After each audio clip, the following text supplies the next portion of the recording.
Ladies and gentlemen, welcome back to the opener. Zach here, Will here, as always. We've got a special guest today. We're bringing in maybe the foremost Rays ball knower. You probably know the name, Ben Whitelaw, contributor for DRaysBay, Rays Twitter account. Ben, we're so excited to have you here. How are you doing today?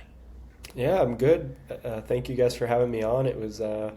I'm always happy to do stuff like this. It's cool that we went to the same high school. We were talking before we started recording here. Had no idea, like we were in the same school at the same time. So I'm not going to dox us, but that's pretty interesting. Not yet. Well, that 40-minute mark, got to stick around. Yeah, no, we're so excited to have you here. And, Will, I'll pass it to you. How are you opening today? I'm opening. I know it hasn't been great since the All-Star break, right? Run into a hot Red Sox team, lose 4 games in 3 days, but a silver lining is Victor Mesa Jr. is just, I feel like, on a goated run right now. This was a guy that the Marlins just DFA'd, and then we traded Angel Brachi, if I pronounce that right, to the Marlins. He's a 19-year-old infielder, and Victor Mesa Jr. is making a pretty big impact on the team. I think he's hitting he's hitting over 200 now. He had that inside the park home run, another home run today. So if you're looking at anything good coming out from the All-Star break, just look at Victor Mesa Jr. for right now. Yeah, it kind of makes like the outfield question even a little bit tougher now that there seems to be some legit tools there that he's flashing, and it's like kind of similar to Melton, but maybe with better contact profile to him. Is Victor Mesa better than Melton?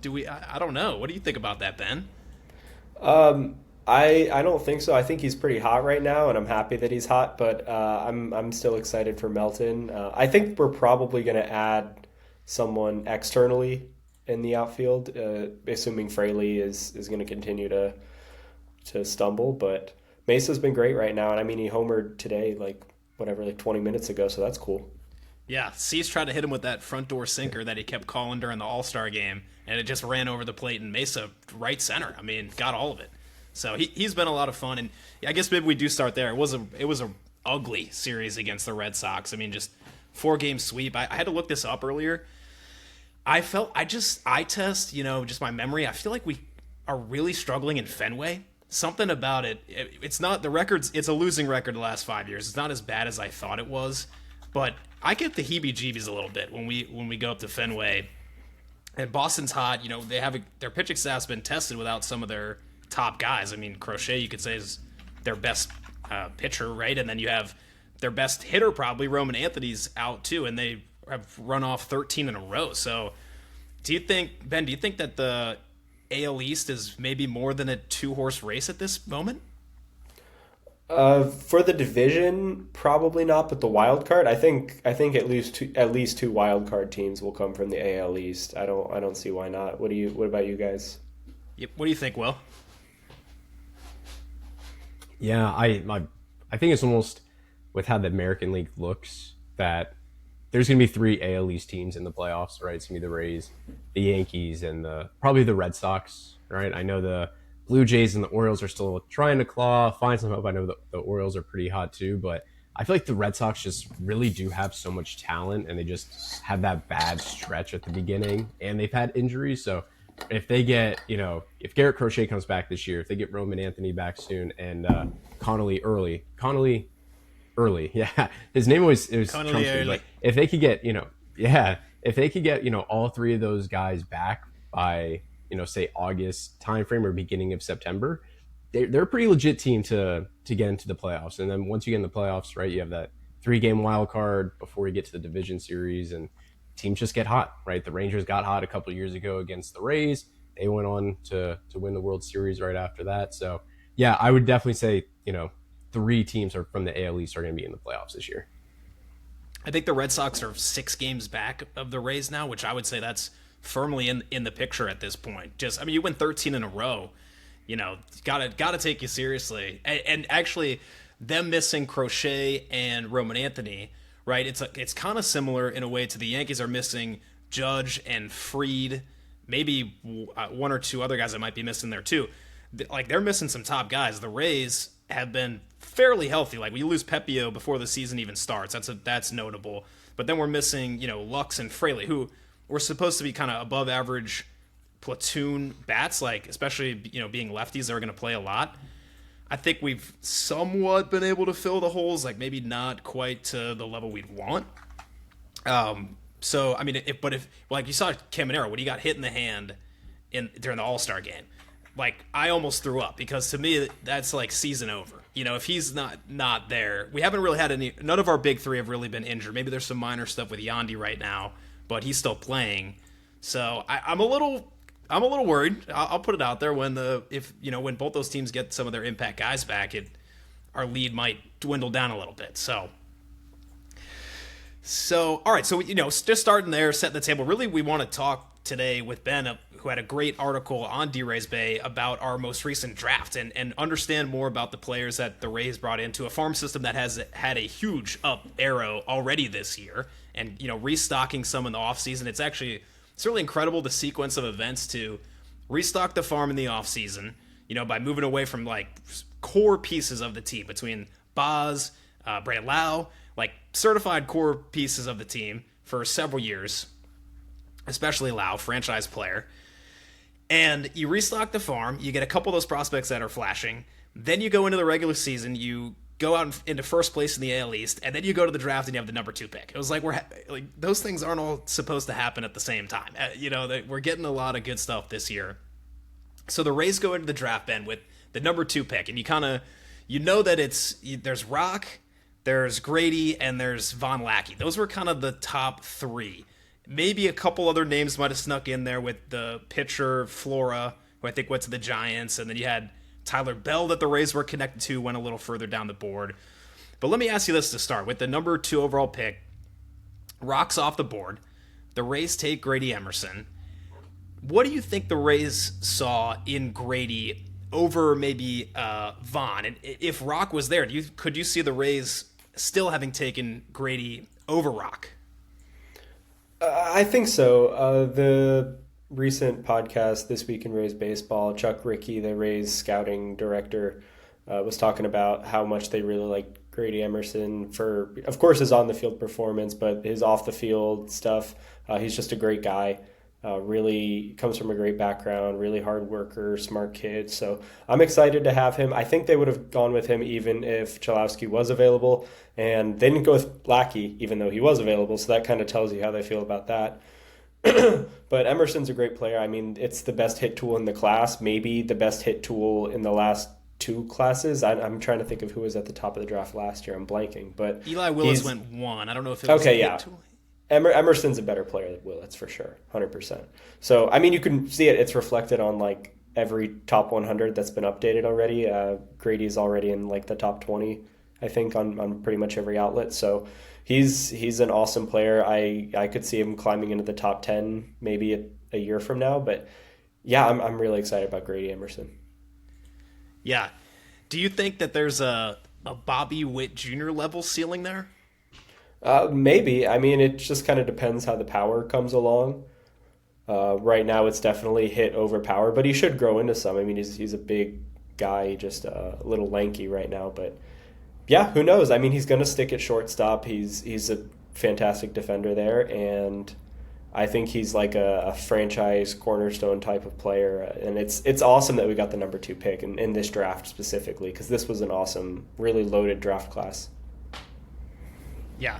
Yeah, it felt like one where you, like, with having the number 2 pick, you couldn't do some sort of under slot thing. I don't know if that was really ever even on the table, but I just feel like in a good way the Rays' hand was forced with it being top heavy with those 3 guys, and I'm just glad they didn't like do something stupid. Yeah.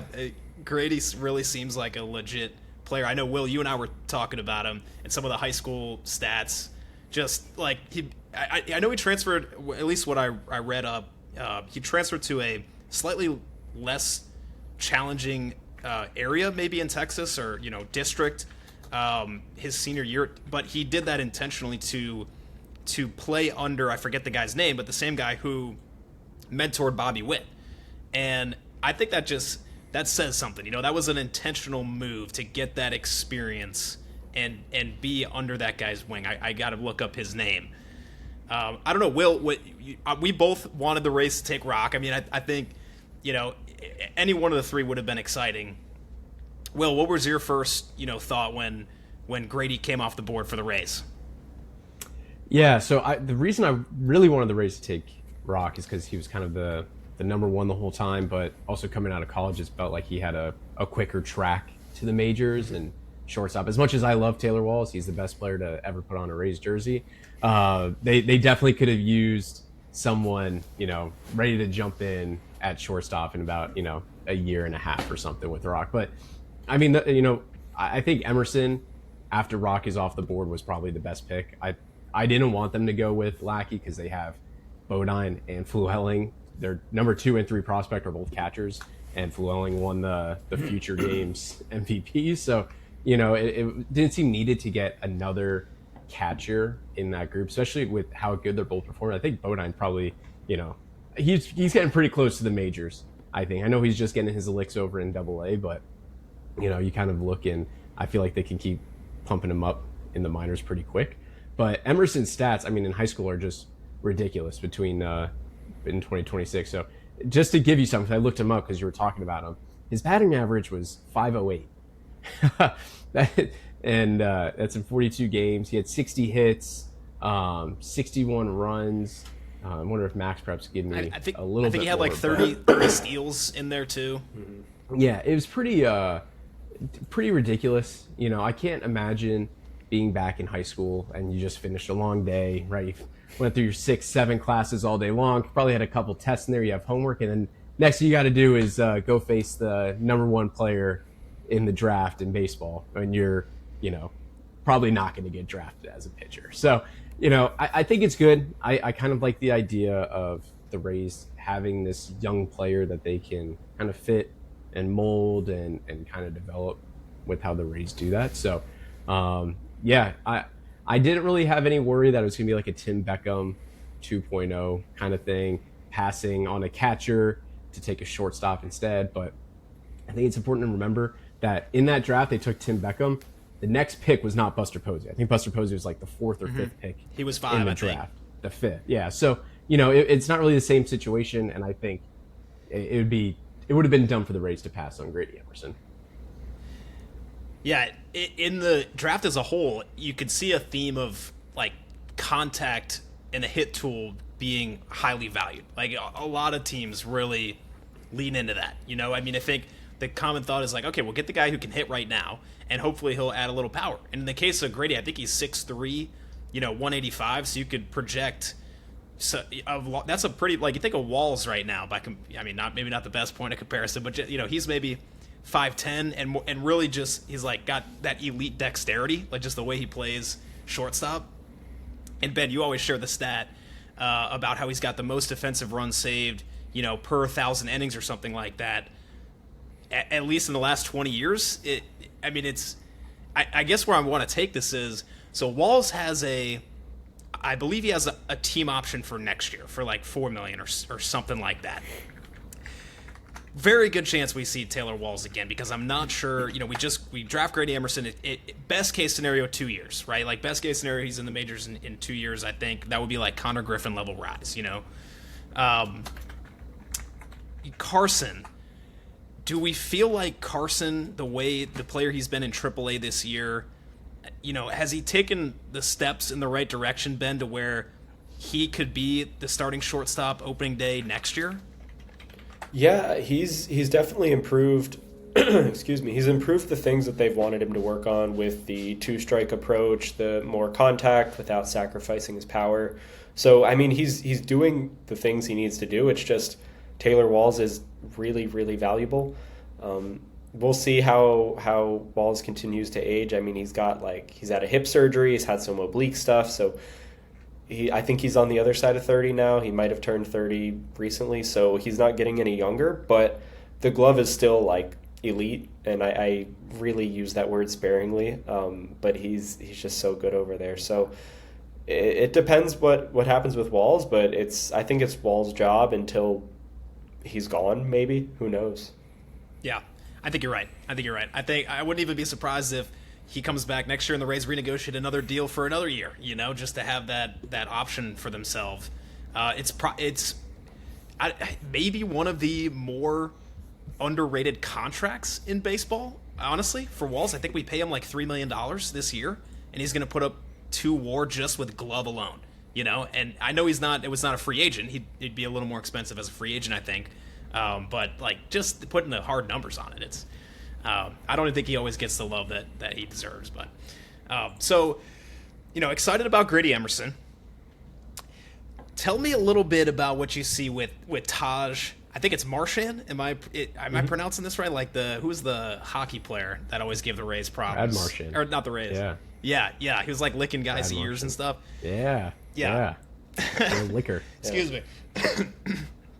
What a character. Yeah. So Taj, I know one thing about him, Ben, and it was a video that I saw of his swing, and it was like just this ferocious homegrown looking swing with just raw power everywhere.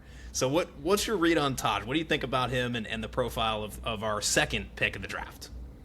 Yeah, it's definitely an unorthodox swing from the right side. It kind of looks like Jader Arenamo, the guy the Rays acquired at the deadline last year for Danny Jansen, where it's just kind of like a lot of bat movement, but the contact is there. Like he's got the track record. Marchand, Arenamo too, but we're talking about Marchand. He's got the track record against high level competition, wood bat, like summer circuit. Team USA stuff, I think. I'm not 100% sure on that. But I just know he has the track record of contact. So, I mean, if it works, it works. But right now it's like above average hit tool, maybe average hit tool, and plus power with the kind of exit velos he's showing. And he's a really good athletic tester, like really great hand speed, bat speed. He rotates well. So, I mean, it's pretty exciting. I don't think he's going to be a shortstop, and just based on the Rays comments about him already, they're saying that they think he's going to stick on the dirt, but they haven't said it shortstop, so I'm thinking that means third base. But yeah, he's another really exciting player, and I think they got him a little under slot too, which is pretty cool. So save some money there that they can use on some other high school guys later on in the draft class. They did. So let me ask you this: do you know how many of the guys have been signed so far? I know Grady's going to sign eventually soon. I've heard he's going to sign for around $10 million, I think, which would be like $500,000 under slot. But Emerson hasn't signed yet, but Marchand has.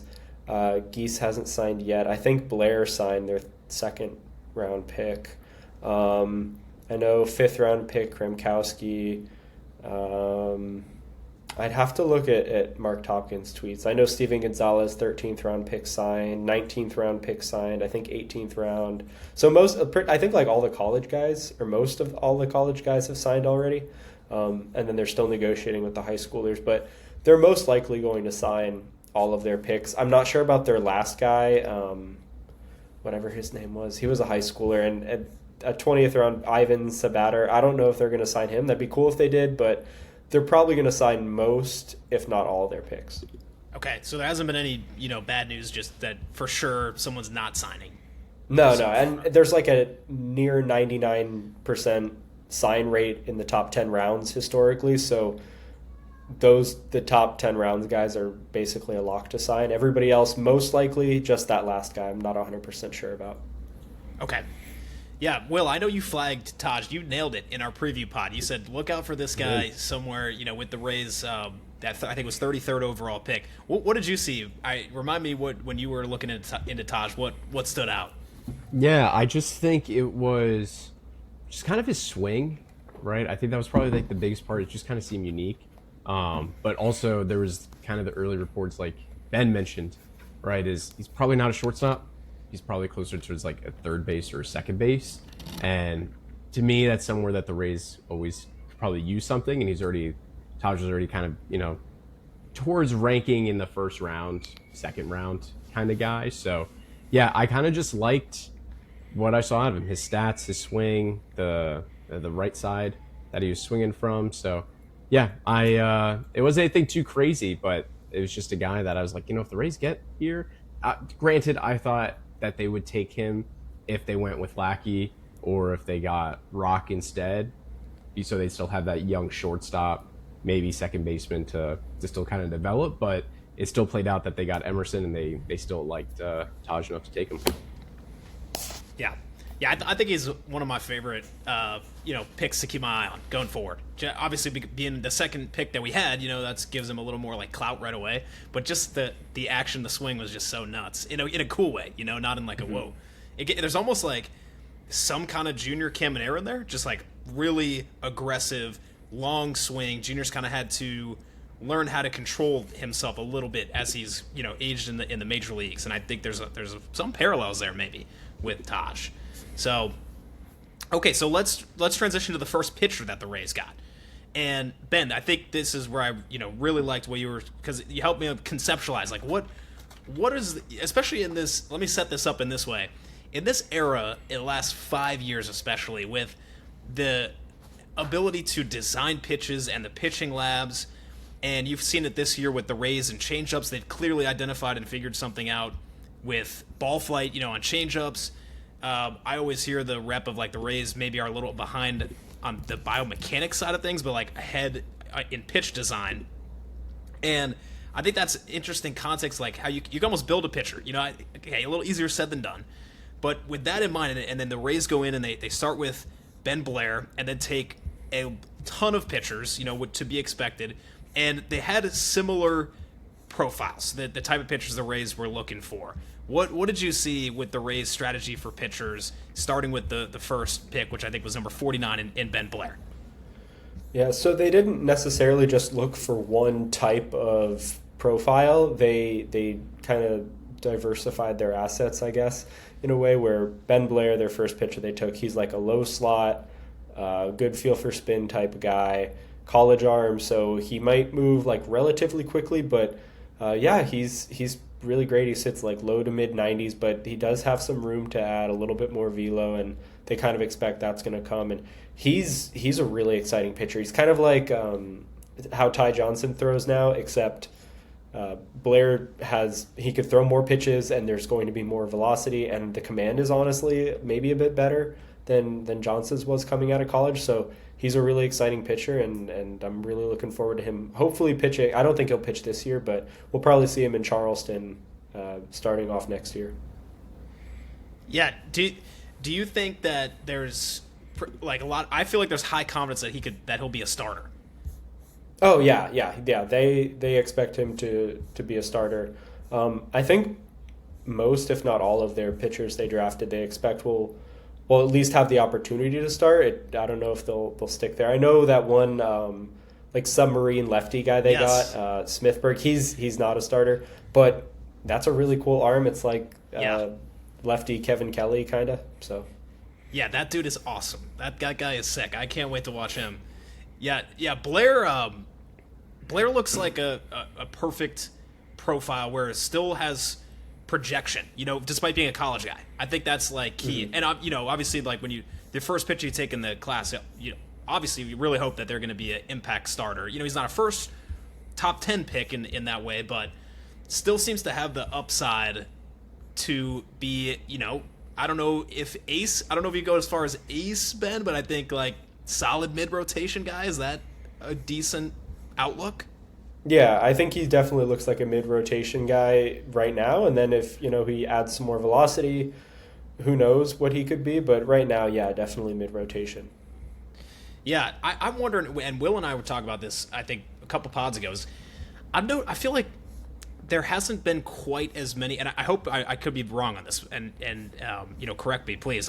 I feel like there hasn't been quite as many drafted then two majors success stories for Rays pitchers. Like, yeah, McClanahan, but I feel like the Rays do a great job of trading for guys that are in like AA or maybe even AAA, making a tweak here or there, and then those end up being the guys that make it into our rotation. Now, this could just be the fact that there's a long way to go from the day you're drafted to the day you make your debut. There's a high chance that you might get traded.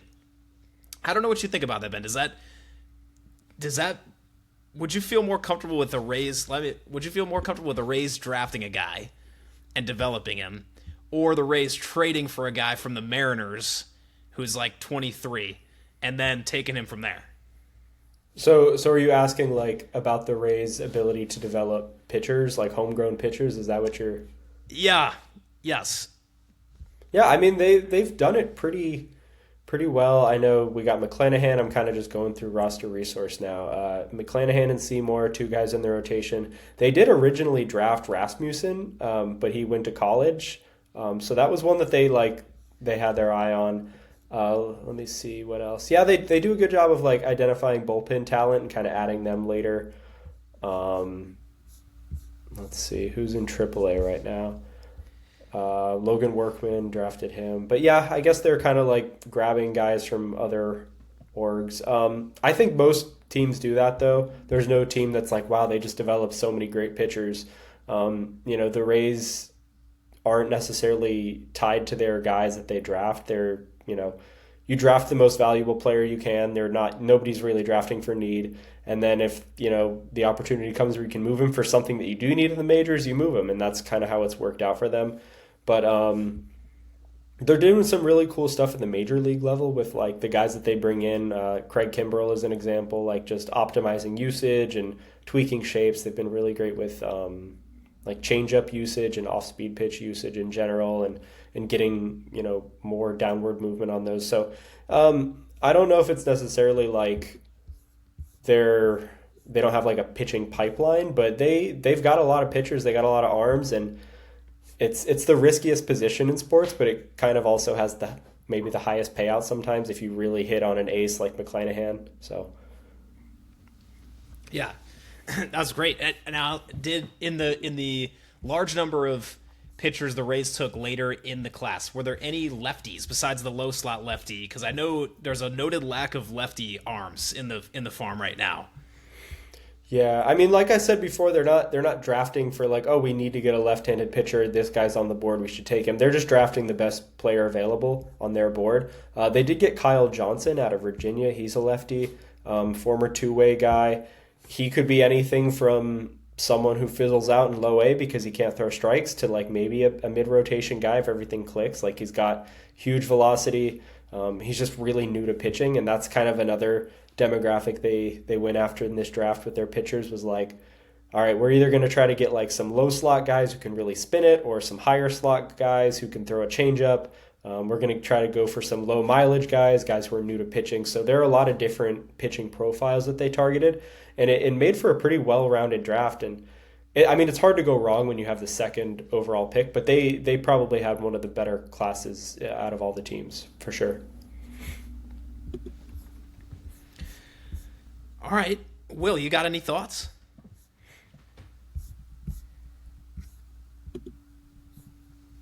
Oh, you're on mute. This is like how half my work calls go. So Yeah. I know. I was saying the Rays definitely had a plan going into the draft, right? Get the best player they can. Probably, capitalize on that competitive balance pick that they had with Taj Martian, and then pretty much just load up on pitchers throughout the way. I really do like Ben Blair. I think he's a pretty good pitcher that I think we'll see rise up pretty fast for the Rays, especially coming out of college. I feel like the Rays don't have. I feel like remember back in 2020, and they were in the playoffs, and everyone knows this, but it's the picture of the clock, right? And they had all the different arm angles from all the different guys in the pen.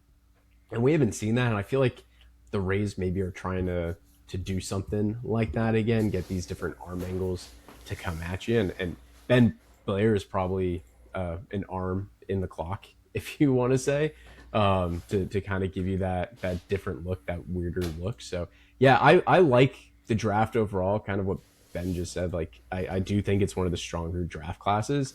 I think looking at pitcher-wise, I do agree, like, I feel like besides, like, McClanahan and even Seymour, you don't really have a whole bunch of pitchers that the Rays have really drafted that's ready to go, right? Like they had Logan Workman. I think you mentioned him, Ben.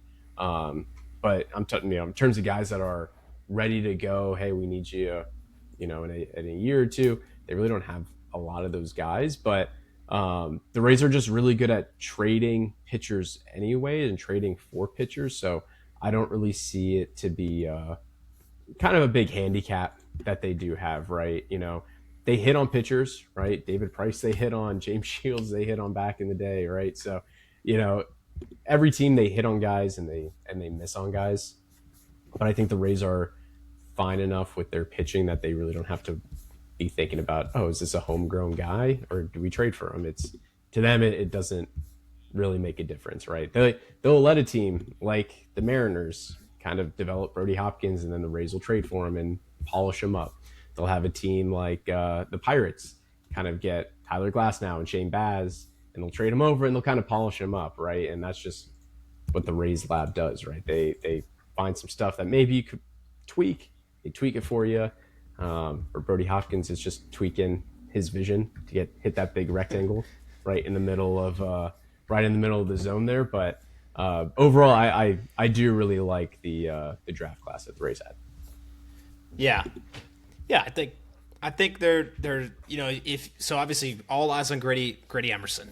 What kind of ceiling does he end up having for us? Realistic view is like any contributions you get from anyone after that is kind of a win, right? If they make it to the major league level and have like if Taj Marchand makes it to the major leagues and has a career like Richie Palacios, that's a win. I think that's how you look at it, right? I mean, I always I think of MLB The Show franchise mode, and like all my guys have a 1 trillion potential, and they all make it to the majors. That's just not the reality of it. So Will, you mentioned Brody Hopkins. I think this is a good transition to we talk about the future and guys that we can look towards a few years down the line. Let's look at some of the guys that are kind of closer to the show, like in our current farm system. And maybe, Will, I know you've got a list. And before we get into that one, just because we mentioned Brody Hopkins, Ben, are you seeing any progress? I want to say it's maybe only been a handful of starts in Well, no, I guess maybe it's up to. Did he start the year in AAA? He did. Yes. Yep. Okay, all right. So he's had a good amount of work at this point. Are we seeing development, Ben, in his performance? I mean, it all really comes down to finding the zone for him because the stuff numbers, it might be the best fastball ever, but I don't know what you're seeing from Brody Hopkins. Yeah, I mean it's definitely it's not a great year. He would love to have a much better year than he's having right now and probably be in a position to impact the major league team. And that's unlikely to happen this year. And that's okay. I mean, he's on his own timeline, but adjusting to the AAA ball has definitely been a bit of a struggle for him. But it's just going to take some time. Right now, he's got his highest. So, per month, his zone rate, the rate at which he's zoning his pitches, he started out 43% through March and April, 41%, 42 kind of in May and June, and now in July though he's up over 46%. So the zone rates are improving, and that's not coming at the expense of let me just spam fastballs because I can't find the zone with my secondaries. So he's found a good cutter that works for him to kind of bridge to his slider and also keep him in zone more. He's doing all under the hood. It's been amazing. It's just a matter of the growth has been amazing. It's just a matter of that consistency and continuing to get used to the ball. He's still pretty brand new to pitching as far as most guys in AAA have 7 or 6 or 7, 8 years of pitching experience. He's got 3. So he's really new to pitching, relatively speaking, and I'm just excited for his growth. I think he'll definitely be able to impact the team next year. But right now, it's gotten better.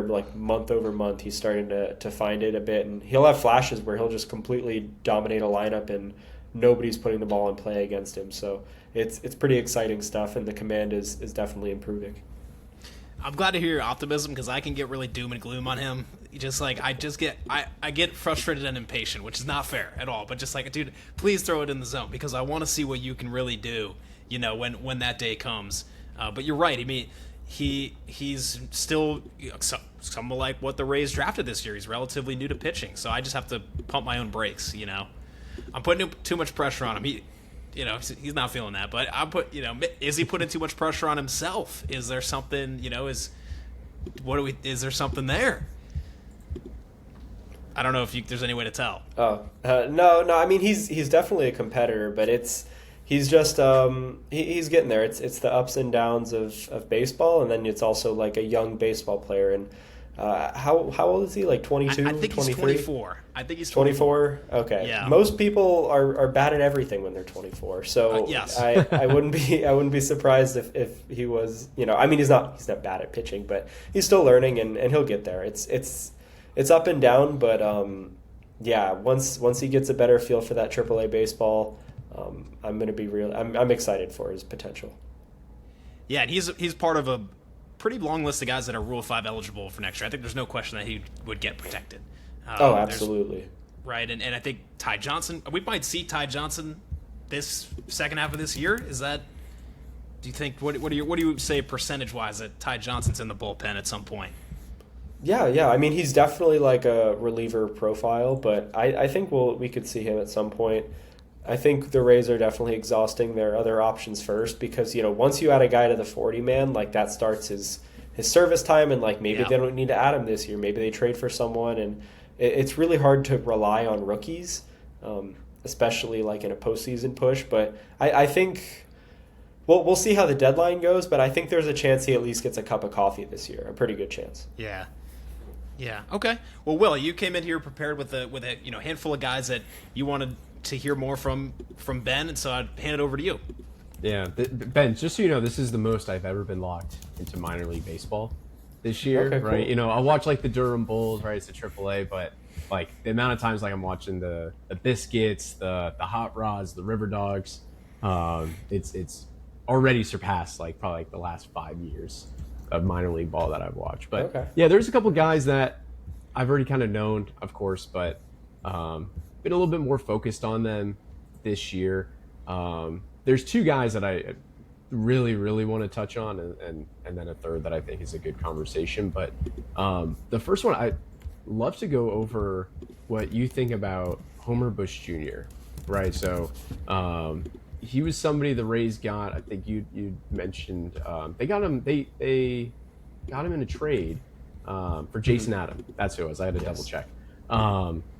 And it seems like, I know this is his first year at AAA, but it seems like he's had probably one of the more opportunities to make a push towards the majors with how Chandler Simpson hasn't fallen off, but kind of slowed his game down. And they have very similar profiles, right? Homer Bush might have a little bit better defense. Actually, maybe not anymore. Chandler's defense has improved greatly, but Homer has the speed, maybe a little bit more pop in his back, but it seems like this year he's just not figuring out AAA pitching, right? He was pretty solid for Montgomery last season, but this year I know he had some injuries to start, but it seems like he's just kind of playing the catch-up game. He's not getting any momentum at the plate, and I just wanted, what do you think about Homer Bush Jr. for the Rays, and where he's kind of standing right now with them?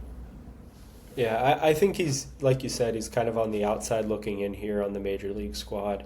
He kind of projects as like a fourth outfielder type with his profile. It's below average power, kind of fringy hit tool, and the defense is phenomenal. So I'm sure he could make some team, maybe even the Rays, very happy to have him as a fourth outfielder on a major league roster. But at the moment, I don't know if he's going to be protected in the Rule 5 draft. I believe he's eligible, right? That's why we're talking about him. Okay. Mm-hmm. Yeah, so he's I don't think he's going to be protected. He might even be traded this deadline, who knows. But yeah, I mean he's a solid player. It's just he's not going to be he currently does not look like a starting outfielder with his tools. Yeah, I agree on it. I kind of liked him coming into the year. So I actually wasn't sold on Chandler Simpson coming into the year, but he's just kind of kicked me off a little bit from that. So I'll move on to another guy. This one I didn't mention at all before, but he just kind of popped back into my head.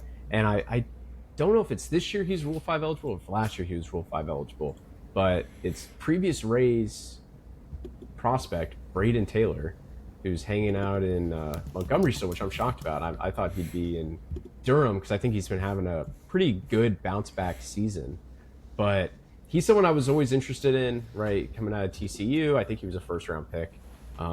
Brody and I, we mentioned it at the very beginning, one of our first pods, because he got an invite to spring training to kind of keep an eye on this guy. And he's had a pretty solid year, but he even then is not popped back on the Rays top 30 prospect list at all. He's had the entire season at Montgomery so far. So, do you have anything on Braden Taylor? What do you think about him? Is he potentially like can maybe bounce it all back like he's doing, or is he maybe a forever what if story for Rays prospects? Yeah, he's been really great in Montgomery this year, and that's with a broken hand that kind of slowed him down to start the year. Like he played through it. He played through it in spring training and to start the year. He underwent a bit of a swing change, I think, in like July of last season. They pulled him out of games for like a week. I think they put him on the development list, and since he's got back, all he's done is hit. He had a great performance in the Arizona Fall League. He's starting to hang in there against lefties a little bit too. I don't necessarily think that's like his role in the future, but it's like alongside platoon, second base, third base, maybe play shortstop once every couple weeks. Like he's a really solid player. I love the base. He's a phenomenal base runner. He's not the fastest guy, but he's a great base runner. Very efficient. The pull side power is there. He takes his walks. He's got a fringy hit tool, but he makes it work because he can get on base a ton. I'm really excited about him. I think he will be protected in the Rule 5 draft unless he's traded or something like that. I wrote about him in I think it was late April. He had like 100 WRC plus, and I'm like, oh my gosh, under the hood, this guy's been so good for like a calendar year now. Yeah. I hope he gets promoted. And he hasn't been promoted yet, but since then he's had like a 160 WRC plus or something since I wrote that, so that makes me feel really smart. But he's a really exciting player, and he does all the little things well too. So he's a really easy guy to root for, and they did a great job with that swing adjustment to get him back on track. Yeah, I've been excited and happy that he's been doing good. He's very similar to me to like his career, and I feel like Cooper Kinney, who's in Durham right now, I feel like they have very similar, maybe not like full profiles, but to me, I feel like they're very like they've kind of gone up the ranks a little bit together in the league. I think one is I think Braden Taylor's maybe like a year older than Cooper Kinney, but I see them both as second or third baseman, lefty hitters, and I'm wondering like if we'd ever see them together because I really like both of those guys, but. And then I guess I'll close out one more. Wait, real quick. Well, just they could have maybe called him up after they traded. Was it Ray Del Delgado? Is that right? I think they traded him, but then they signed. Who was that guy? Shorter guy who was Madrigal. with the Angels. Yeah, they signed Madrigal, and they put him at third, and like they plugged up the hole, and then you've got Lux, in and out at second, and they maybe don't want to, which is so funny to say because he's supposed to be on the major league roster. I don't know. I think maybe they missed a window there because I'm looking at some of his advanced metrics as well. He's got a 382 WOBA and 130 WRC plus on the season. It looks ripe for. He's got a. 65% zone swing, 24% chase. He's got a 41% zone minus chase rate, which is like a great under the hood metric to see. If that's in the, I think like 35 is like kind of okay. 40 is like you're really good. So anyway, I just want to say I think they probably could have called him up and they decided to get some more major league proven talent depth in there instead. Yeah. I mean, they're keeping him in Double-A, but they've got a playoff push in Montgomery over there. So I know that they value winning. They value winning on the same level as development. Like winning is development. So hopefully they can make it to the postseason. I think they could. I mean, they're only a couple games out right now on a nice little 5-game win streak. So keep that core together in Montgomery and see if they can push. And then maybe when that season's over, maybe he gets a cup of coffee in Durham or maybe he's out of the organization by then. Who knows? This trade deadline's going to be a whirlwind these next 10 days or so. Yeah, that's great perspective. And we'll get to the trade before we get you out of here in a minute. So, all right, back to you, Will. Yeah, we already kind of touched on Carson a little bit. We talked about him a little bit of he's doing better things in Durham, right, that they wanted to see him do. We won't get it too much into Carson, right? He's probably not going to come up and play shortstop this year unless Taylor Alls gets hurt. There could be a world he comes up and plays second base again, but they seem pretty committed to like the Ben Williamson, Richie Palacios tandem right now until the trade deadline. So I would really like to talk to you about the Rays' first round pick from last season, who is also a high school shortstop, Daniel Pierce. And it kind of looks a little bit weird if you're Daniel Pierce and the Rays just took Grady Emerson with their second pick after, you were drafted and immediately, a top 5 prospect for the team. But looking at Daniel Pierce, I feel like he's had I would say respectable first pro season, right? Especially at just 19 years old. To me, he has a very similar first season, maybe a little different in some fronts, but actually not too far off from Theo Gillen. Both had some injuries their first year. Both hit kind of right around like the 250 mark. I know Gillen was a little bit higher than that, but not as much power either. Then, so what do you like? What is, just from your point of view, what is maybe the plan with Daniel Pierce? Is he still like kind of the Rays shortstop to develop, or is he kind of this guy that maybe is a little bit of like no man's land right now? Like, not sure if he's going to be like at shortstop for the long term, or if he's going to be moving around the infield, or if he's on the trade block right now because they have Grady Emerson. Like what do you think about Daniel Pierce? I feel like he's such an interesting story to talk about. Yeah, he still can fit at shortstop. Like he's a plus defender there. He's got a really great arm. He's really quick, like laterally. So I think he could stay at shortstop. He just had shoulder surgery kind of recently, and that's he's done for the season. Like he's not going to play anymore this year. So maybe that moves him off the position. Maybe, I don't want this to happen, but maybe like Grady Emerson has to get Tommy John surgery or something, and that's super rare for position players, but like maybe that moves him off. So thankfully they're both, really, really far away from the majors, and you don't really have to worry about who's playing shortstop right now because they're so far away. But they weren't thinking about Daniel Pierce when they drafted Grady. They're just drafting the best player possible, and maybe both of them, alternate shortstop, like how Flewelling and Caden Bodine were doing it at Bowling Green for a little while. It was like 1 DHs, 1 catches, and then they switched, and that was it when they were on the same team. So there's room to have both of them on the same roster. They would just trade off and move around a bit, but yeah, hopefully he's able to get healthy. Really solid season that he had. It was, like 30 something games, but that's pretty impressive for a 19-year-old. Like in your first taste of professional baseball, you skip the rookie league, you skip the complex league, like go immediately to an affiliate. Like that's pretty impressive. So that's an aggressive assignment, and usually teams will tell you a lot about how they feel about a player with how aggressively they assign someone. So I'm excited about Daniel Pierce, but who knows where he's going to be in a couple of years. Like you never know with any prospect, really. It's very true. Yeah.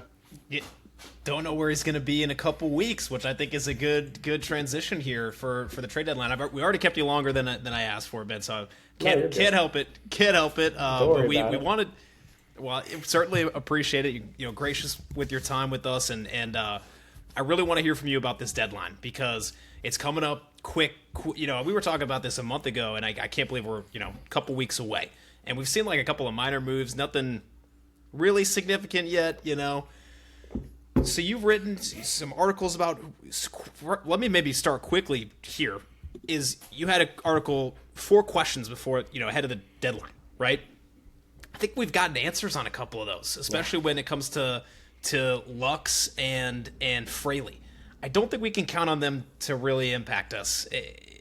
Maybe they come up, but I think the Rays might need to look elsewhere. What are your thoughts on that, and do you have anybody you'd want to call out there? Yeah, it looks like, with their injuries, it's unfortunate, but it looks like the Rays will probably be looking elsewhere at second base and corner outfield for left-handed hitters. They might come back, but at this point, like they still need to get built up, and then they need to get up to game speed, and then by that time it's like mid to late August, and we can't really wait around that long. So I do think the Rays will make a move at least one of those positions. I know Mesa Jr. has been pretty hot recently, so maybe they say, oh, we're good in the outfield. We have Melton behind him too, so we're good there. So maybe they focus on second base. They're kind of linked to any second baseman that's out there right now. I know they're linked to Arias, Cody Clemens, Gleyber Torres. I've heard as well. I mean, it also depends on who the sellers are going to be. I know the Mets are out of it, so whoever's playing second base for them could be available. So we'll see how this next kind of week shapes up, but it's definitely going to be a buyer's market, I think. So that's going to put a lot of pressure on the sellers to kind of make a decision. And the Rays have almost unlimited resources in terms of prospect capital to make a move. So yeah, it's just a hurry up and wait kind of situation. But yeah, I'm excited to see who they'll grab. I'm sure it's going to be just somebody completely out of nowhere, and it's going to be a really exciting and interesting thing. But he's probably going to be left-handed, whoever he is. Yeah, I think you're right. I think there will be at least one or two household names, though. I really do. I think there's a couple, and I'll come to that in a minute. But I want to talk about Arise, who I guess would be one of those sort of household names. You know, the Rays this year are I think, top 5 in the league in on-base percentage, which is like calling card for Arise. That's what you're going to get out of him. Is this defense legit? I mean, Ron Washington isn't coming with us in the trade either, so has he, soaked up everything he needed and now he's just like good at defense? Or I did watch a video about like legitimate technical changes he made defensively. It wasn't this, some of this is legit, right? I guess where I get hung up on Arise, maybe that's the best thing we can do at second base, and it would be an upgrade. I just feel like we need power and we need slug, and something about Arise just maybe doesn't get me as excited as it should. Yeah, I mean, who else? I guess who is your slugging second baseman that you would want here? Well, I don't think Brandon Lau's going to be an option, right, unfortunately. right. So it would be maybe him. But... you see how the Pirates are playing today in New York? They're yeah. Oh, they're clawing back in it a little bit. Okay, I just checked the score, but yeah, I don't know. Yeah, we'll see. I mean, a week from now, things could be totally different, and teams are going to be forced to make a decision. But we do know that the Rays will be buyers, so somebody's going to be joining the team. I know Yandy's even like publicly made comments saying, "I'm excited to see who we're going to get." So he's got to keep your big names happy. So I think we'll be getting someone pretty soon. Yeah. Yeah, I think there is true legitimacy to the fact that it's new ownership, and like they did make, to their credit, some decent size offseason signings. Really, I mean, for us, I like the Nick Martinez deal, $13 million. That was kind of surprising. Worked out great. I think they want to do something at the deadline, right? We're in position to do it.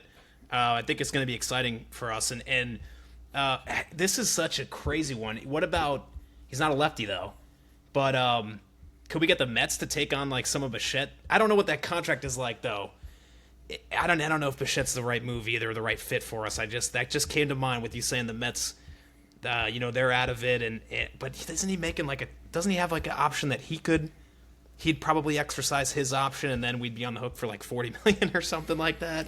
I should have been more prepared. No, I mean, anything with a player option is going to be tricky, but they're going to do their homework on everybody. I mean, they've been doing their homework on everybody. So, yeah, I mean, anyone's in play, they're going to get creative like they always do. Yeah. Do you think that if it comes down to let's go to the pitching side of things. So clear number one in Skubal. Like nobody's as good as him. We don't even know if the Tigers are going to make him available. I mean, they're seemingly getting back into it. If not Skubal, who would be the guy that would get you most excited that you get the news comes across your wire that the Rays traded for this starter? Yeah, I mean, there are a couple guys. Freddie Peralta's one of them. Like, he's, a rental. Michael Wacha's another rental. Who else has like a track record? I guess I think I made a tweet recently. I don't know. Landon Roop over in San Francisco. He's a bit of a project, but I like him. He's got some good peripherals. People were talking about Robbie Ray. I don't like that. I don't like the Robbie Ray one. I don't know about at this stage in his career. I don't know about that. I do like, maybe. I don't know. It really depends on what they would have to give up to, because they can afford pretty much whoever they want. So if they're going to shop in a lower tier and get someone like Robbie Ray, I'd hope they're not giving up like something too valuable. But yeah, I guess we'll have to wait and see. But there are a lot. There are quite a few starting pitchers available that they can afford. So yeah. I don't know. I feel like if they get someone, I want us to feel confident, Will, that they could start in a playoff game. Yeah, I mean, you're not going to get somebody to be a depth piece. I mean, you can if you want to, but, you know, the Rays kind of have... It might not be, like, great depth piece. Like, their infield depth in minor league is, like... You know, it's Carson, which, you know, still is yet to be seen. But then you have, like, Nick Madrigal and Oliver Dunn, right? Madrigal. So you don't have, like... Yeah. So you don't have, you know, like... You know, the most amazing depth, but that's what depth's for. So, yeah, they're trading for somebody that is, hey, you're going to be... You know, either like an everyday player or every time, you know, if it's a lefty, every time we face a right-handed pitcher, like you're in there and you're expected to do some stuff. The Rays do take big swings when they feel like they can win, right? Like I think it was 2023 when they got Nelson Cruz and they traded Joe Ryan. And I think it was 2024 when they traded, maybe I might have the year, maybe it was 2022, but they traded Kyle Manzardo for Aaron Savali. Right, so you know they'll trade their big name players for big name prospects if it's a player they think can make that push. Now, to be fair, neither of them like really worked out. I don't think Nelson Cruz is like terrible, but he wasn't what you'd want. But they'll make a push, so I wouldn't be surprised if the Rays are in a name. I know they've been linked to Ryan Jeffers a little bit. I think catcher's a big part. It's kind of tough coming in middle of the season as a catcher because you got to learn the pitching staff, but I think the Rays are just really good at doing that. They'd have the opportunity. So, you know, I know Ryan Jeffers is the biggest name because he's a rental this year, but you have some other guys that might be a little bit more expensive, right? Hunter Goodman's name's been tossed around. The Rockies get something pretty good for him. I saw a thing that is possible. I heard Shea's name. Yeah, that's exactly what I was going to say. Yeah. And I think you and I talked about it before is there a world the Athletics trade Shea Langoliers? And at the beginning of the season, you're like, no, there's no way they would do that. But with how they've been performing and how they're kind of out of it, they're one of the only American League teams that you can consider out of it. It's like them and the Angels are well out of it, right? So he's also one of the only players on the team that's not in like a long-term contract and deal. That's what I was going to say. They've given out those deals to all their guys, but not him. Yeah, I would at the very least make the call about Shea Langoliers. Not just because of his bat. His bat is obviously amazing, but he also leads the league leads the American League at least in catching runners, which is somewhere that the Rays have struggled this year too. So I would at least make the call about it. He also leads the league in pass balls, but that's a different thing. So that could be the pitchers. You know, we got to give and take a little bit, right? You know, sure, I'm going to get all these guys. We don't know what's in the air anymore. A couple balls might get past me. So yeah, I'm excited to see what they do because the Rays, like I said, they'll go in. They see this as a year that they can at least make a strong postseason push, possibly to a World Series, and they won't let that squander because, you know, we've talked about it, Brody, and Ben, I'm sure you're probably aware of this, is how different the starting rotation looks next year because of contracts. Like Nick Martinez won't be on the team. I'm not sure if Cedric Mullins' contract will be picked up. You know, Yandy has an option. Taylor Walls has an option. Shane is in his last year of ARB next year. Drew Rasp's contract gets to probably $20 million. So you have a lot of these factors, and the team could look completely different next year. You know, they could be still very good, or they could take a kind of a step back a little bit. So this is a year to absolutely capitalize and spend what you have, as long as it's not too much, right? I wouldn't go ahead, you know, throwing Theo Gillen or both the catchers out, but, you know, I think a lot of other guys are pretty fair game, especially Rule 40 guys like Xavier Isaac, potentially. Do you take this trade right here? Theo Gillen for Reed Detmers. No chance. I mean, the Angels would do it, yeah. But, okay, well then that's all right. You could probably get Detmers for something like Xavier Isaac plus someone else. I can't think. Flash him a power bat. Flash him a low OBP power bat, and they're gonna go for that. Yeah. But Gillen isn't. I don't think he's going anywhere unless it's I think he's James untouchable Wood. to the race. Yeah. Right now, he's an untouchable guy. Okay. Yeah. At first, like 2 months ago, you asked for that. I'd say, yeah, sure, trade him. I think he's really made the case. Like it's the biggest riser of all the prospects. I think this year, biggest rise in the top 100. Yeah, he's really exciting. He's really exciting. So I think catcher's my number one. Like Rays, I was just looking at it again because it always fires me up in a negative way. Rays catcher duo negative .8 WAR. Baseball reference WAR. It's like I don't know.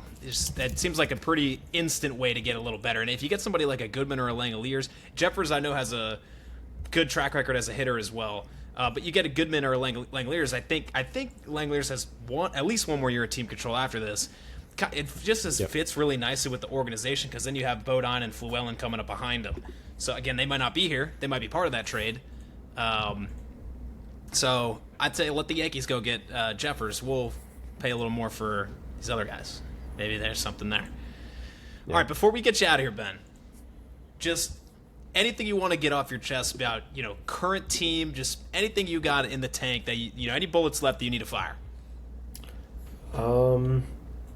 No, not really. Just excited to see this trade deadline. I think it was Andrew Friedman, former Rays GM, talked about when you have a chance to win the division, you make trades to make that happen. So it's a nice philosophy that I think Neander also employs in his work. So they're going to make some moves because they have that chance to win the division. So it's exciting. I think even if they were strongly in contention in a wild card spot, they would be also making moves. But like they have a chance to make like a slam dunk move and really create some distance between them and the Yankees. And the Yankees are really, really bad without Aaron Judge. So hopefully we can create some distance between them over these next couple weeks, and maybe he never comes back this season, and that would be cool too. I saw a report about that he might be done for the year. He was supposed to be reevaluated this week, and it's he's not being reevaluated yet. So every week that this drags on it just makes me really happy. So I hate the Yankees.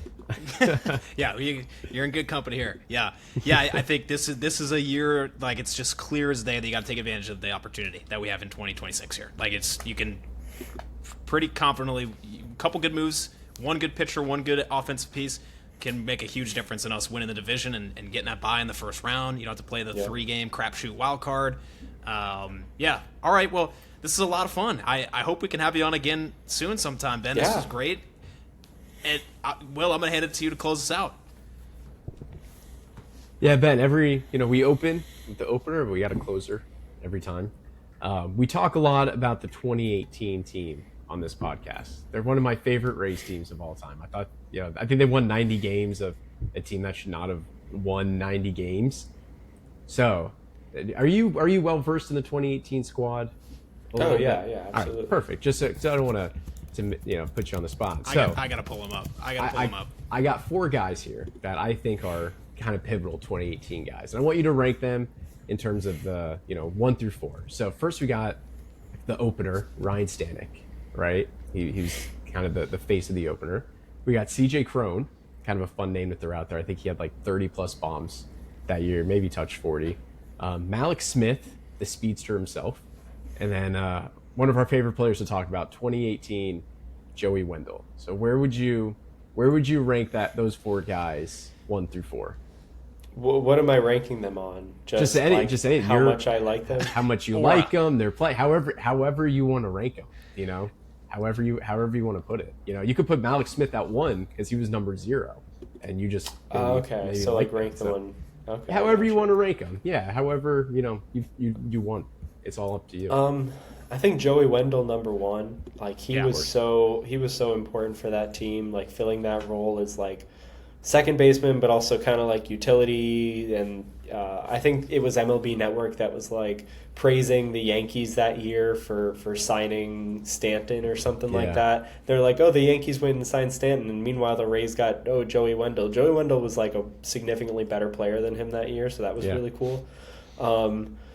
I think Ryan Stanek was really great and important too, not just because he had a bottle opener created after him, but because like he was the opener. I think Sergio Romo actually might have done it first, but like he was still Sergio Romo was the first one. Yeah, he was like the face of being an opener, and that was really cool for him. Kind of, he's still kicking. Like he's throwing the ball well wherever he goes. He throws it really hard. Who was the other guy? CJ Crone and Malik CJ Smith. Crone and Malik Smith. Yeah. Yeah. Yeah, I think Crone was fun. I think did he come from the Angels or did he go to the Angels? Yeah. He came from the Okay, Angels, and I think it was like right after the Angels got Albert Pujols, or a year after when they had Albert Pujols, and they just tossed him over to the Rays. I think was Malik's. Okay, so I put Crone third, and then Malik Smith. Nothing against him, but I think wasn't he traded for Jake Fraley at one point? Was that how that works? I'm gonna go. I back know he and was look sent to the now. Mariners, so it's very possible that happened. Okay, yeah, The that's only what it was. things I really remember about Malik Smith is he stole a lot of bases, did a lot of triples. He won Led the number league in 0, triples that year. and he always had like this diamond Florida chain that he always wore. It was like this gold chain that had the state of Florida that was studded with diamonds. And I was like, you could do anything you want, man. You have the most swag I've ever seen of a player in 2018. You gotta. Was that rookie year Brandon Lau as well? That was 2018 was rookie year so, Brandon yeah. Lau, rookie year Willie Adames, rookie year Jake Bowers, Yep. rookie year Joey Wendell. Yep. Rookie year Carlos Ryan Gomez Yarbrough was on that team. Noted Ryan malcontent Carlos Gomez. Yarbrough. Yeah. That was a fun team, man. I loved the 28. Daniel Robertson was on that team, and he was going to have an all-star year that year until he got hurt, but that's a different conversation. Okay, so Malik Smith and Jake Fraley were traded together to the Mariners for Mike Zunino and Mike Guillermo Zunino, Heredia wow. and Michael Plasmeyer. I think Plasmeyer is like in the front office or coaching staff or something like that. But Oh, wow. yeah. That'd be crazy if you could actually just trade like a GM straight up. We'll trade you. We'll trade. We'll trade you. What's his? I'm already forgetting our number one prospect day. We were just Theo Gillen. We'll trade you to Theo Gillen to get Freeman back, and Dodgers. You take on $8 million of the payroll. I don't. Yeah, sure. I feel there's something here. Who was that first base coach that everybody wanted in the offseason? I think was it the guy with the Mariners who had, I can't remember. He's part of the reason why Naylor steals all these bases now. Oh, okay. Maybe you trade for I know him. who you're talking about. Starts getting steals. I think you're getting in too deep now. You're talking about Yeah, getting I know. first base This is- coaches here. Yeah, this is If it's Well, not Corey Dickerson, this I is don't want to great. hear it. yeah. I mean, he might be on the block. No, all right. Oh wait, actually, but before we go, I saw that one of the guys that the Rays drafted was someone that Corey Dickerson coached when he was in high school. Ty Jones, I think, right? Was it? Ty Yeah, I think it was like Yeah, our. outfielder. Mississippi. Was that from your article? I think so. I wanted, because there was a Taj and then a Ty. So yeah, Ty Jones was, he was a player that Dickerson coached. So they had a lot of, quite a few eyes on him already, and he seems like a really great player as well. Yeah, so we'll see. Maybe Corey has some ball knowledge. Maybe he's in the draft room. All right, Could be. this is great. Thanks again, Ben. That's it for tonight. We'll see y'all soon on the opener.